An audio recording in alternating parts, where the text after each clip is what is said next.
Buksan po natin ang ating mga Biblia sa John chapter 6, 51 hanggang 58. Ganito po ang sinasabi.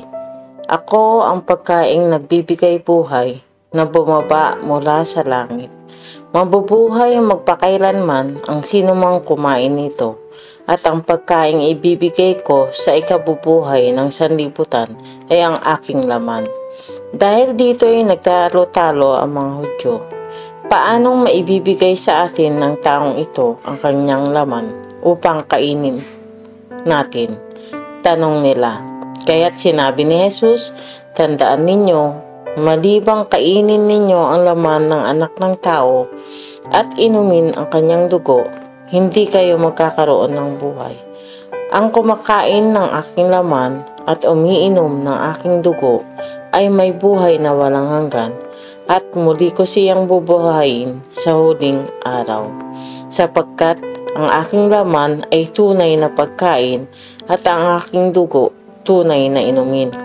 Ang kumakain ng aking laman at umiinom ng aking dugo ay nananahan sa akin at ako sa kanya.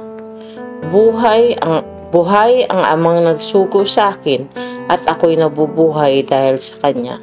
Gayon din naman, ang sino mang kumain sa akin ay mabubuhay dahil sa akin. Ito ang pagkain bumaba mula sa langit. Ang kumakain nito ay mabubuhay magpakailanman. Hindi ito katulad ng kinain ng inyong mga magulang sa ilang. Namatay sila bagamat kumain niyon. Tayo pong lahat ay manalangin. Panginoong Diyos na makapangyarihan sa lahat, salamat po sa araw na ito na ipinagkaloob mo sa amin. Naway ang iyong mga salita ang maghari sa aming mga buhay. Sa pangalan ni Jesus. Amen. Natural sa ating mga tao na magutom at mauhaw. Kumakain tayo ng pagkain kapag nagugutom at umiinom naman ng tubig kapag nauuhaw. Ang pagkain at inumin ang nagbibigay lakas sa ating pisikal na pangangatawan at nagpapanatili sa atin upang mabuhay sa ating mundo. Ngunit hindi lamang ang pisikal na pangangatawan ang ating dapat alagaan, ngunit kailangan din nating palakasin at pangalagaan ang ating espiritual na kalusugan.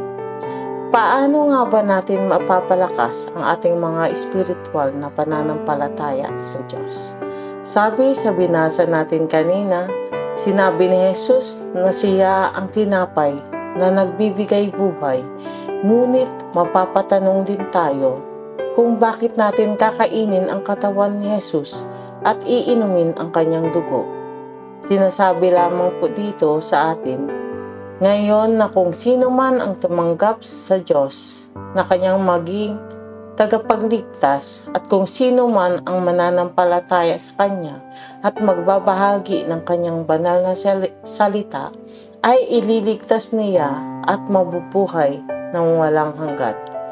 Mga kapatid sa pananampalataya, naway tanggapin natin ang tinapay at inumin na ibinigay sa atin ng Diyos dahil ito ang magpapatibay at magpapalago ng ating espiritual at ng ating pananampalataya sa Diyos.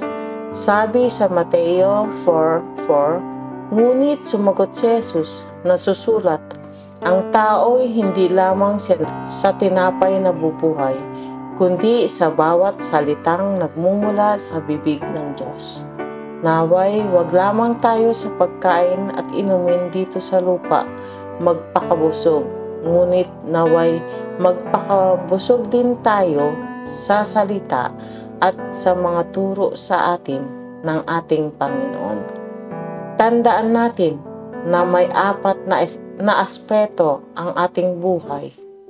Ito ang pisikal, mental, spiritual, at emosyonal. Ngunit tatlo lang ang palagi nating binubusog at binibigyan ng pansin. At nakakalimutan natin ang ating spiritual na aspeto ng ating buhay. Kaya't hindi nagiging balanse ang ating pamumuhay dito sa lupa Naway pagtibayin pa natin at bigyan ng pansin ang ating espiritual na buhay, kagaya ng pagbigay natin ng pansin sa physical, mental at emotional na aspeto ng ating buhay. Pagtibayin at atin pang palakasin ang ating pananampalataya sa ating Panginoon. At naway lagi nating tatandaan na ibahagi din sa iba pang nagugutom ang ating mga natutunang salita, aral at ang mga biyaya na nanggagaling sa Diyos upang ang kanilang espiritual na pangangatawan din ay mabusog at dumami pa ang tumanggap sa ating Panginoon. Amen. Tayo pong lahat ay manalangin. Salamat po, Panginoon, sa iyong mayamang biyaya at pagpapala na lagi nang ipinagkakaloob mo sa amin. Salamat po dahil hindi po kami karapat-dapat na tawagin mong anak.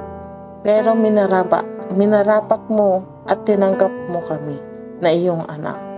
Salamat po sa pinaka-importanting bagay na pinagkaloob mo sa amin. Iyan ay ang mabusog at matuto kami sa iyong mga salita na nagbibigay buhay at hindi na magugutom kailanman.